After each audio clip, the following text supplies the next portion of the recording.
Milwaukee ProPex expansion tool, as you can see here. So what I'm going to do is I got 2 T's and I got these connectors here.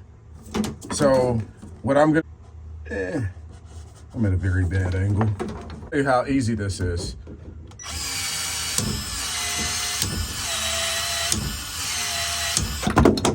Right on there, make sure it's all the way in.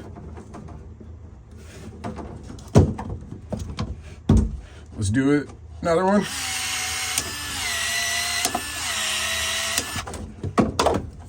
And then what we do is, and then this one's gonna be,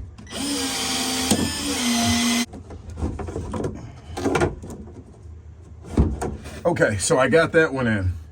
So that's it for the hot water.